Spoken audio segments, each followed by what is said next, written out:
జై భారత్ పార్టీ ఎన్నికల మేనిఫెస్టోను ఆ పార్టీ అధ్యక్షులు లక్ష్మీనారాయణ విజయవాడలో రిలీజ్ చేశారు. విద్యార్థి, ఆటో డ్రైవర్, మహిళలు, రైతు ద్వారా మేనిఫెస్టోను అందుకున్నారు. ఓటు ప్రాధాన్యతను తెలిపే ఓటర్ల దినోత్సవం సందర్భంగా మేనిఫెస్టోను రిలీజ్ చేశామన్నారు లక్ష్మీనారాయణ. తమ పార్టీ ప్రజల నుంచి పుట్టిందని, అందుకే ప్రజల మేనిఫెస్టోగా ప్రకటించామని అన్నారు. అన్ని వర్గాల ప్రజల శ్రేయస్సు ధ్యేయంగా మేనిఫెస్టో రూపొందించినట్టు లక్ష్మీనారాయణ తెలిపారు.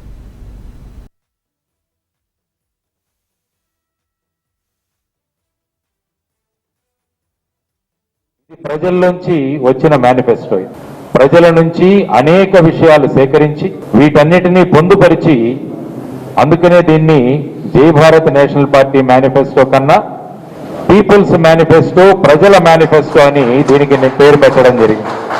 ఎందుకంటే ఇది ప్రజల్లోంచి వచ్చిన మేనిఫెస్టో కాబట్టి ఈ పార్టీ ప్రజల్లోంచి పుట్టింది, ఈ మేనిఫెస్టో కూడా ప్రజల్లోంచే పుట్టిందన్నది మీరందరూ కూడా గమనించాల్సిన అంశం. నేషనల్ పార్టీ మేనిఫెస్టో ప్రధానంగా ఉపాధిని, వికేంద్రీకరణను, ప్రతి ప్రాంతం సమంగా అభివృద్ధి చెందాలి అన్న ఈ 3 లక్ష్యాలతో ఈ జై భారత్ నేషనల్ పార్టీ యొక్క మేనిఫెస్టోను ప్రజలు తయారు చేయడం జరిగింది. అందువల్ల మీరు ఈ విషయాలుగా కొత్త రాష్ట్రంగా ఏర్పడింది ఆంధ్రప్రదేశ్. ఉమ్మడి రాష్ట్రానికి ప్రధానమైన రెవెన్యూ ఉన్న హైదరాబాద్ వెళ్ళిపోవడం వల్ల మనమంతా కూడా విభజన హామీల గురించి, ప్రత్యేక హోదా గురించి ఎదురు చూశాం.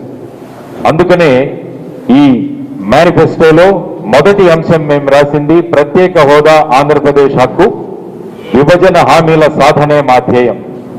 కాబట్టి జై భారత్ నేషనల్ పార్టీ యొక్క ప్రధానమైనది ప్రత్యేక హోదా కోసం పోరాడడం, విభజన హామీల సాధన అన్నది ముఖ్య అంశంగా కూడా ముందుకు వెళ్ళి ప్రత్యేక హోదా, విభజన హామీల పోరాట సమితితో పాటు జై భారత్ నేషనల్ పార్టీ కూడా పోరాడుతుంది. ఇది ప్రధానంగా తెలుసుకోవాల్సిన అంశం.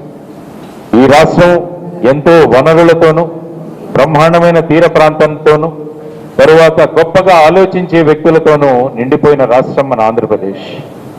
కానీ ప్రస్తుతం ఏ విధంగా జరుగుతోంది, ఏ విధంగా రాష్ట్రం ముందుకు వెళుతోంది, ఏ విధంగా మన అప్పులలో ఉన్నాము, ఇవన్నీ కూడా మీకు తెలిసిన అంశాలే. అందువల్ల వీటన్నిటి నుంచి బయటికి రావాలంటే ఏం చేయాలి అన్నదే జై భారత్ నేషనల్ పార్టీ యొక్క ప్రధానమైన మేనిఫెస్టోలోని అంశాలు. అందువల్ల జై భారత్ నేషనల్ పార్టీ మేనిఫెస్టో ప్రధానంగా ఉపాధిని, వికేంద్రీకరణను, ప్రతి ప్రాంతం సమంగా అభివృద్ధి చెందాలి అన్న ఈ 3 లక్ష్యాలతో ఈ జై భారత్ నేషనల్ పార్టీ యొక్క మేనిఫెస్టోను ప్రజలు తయారు చేయడం జరిగింది.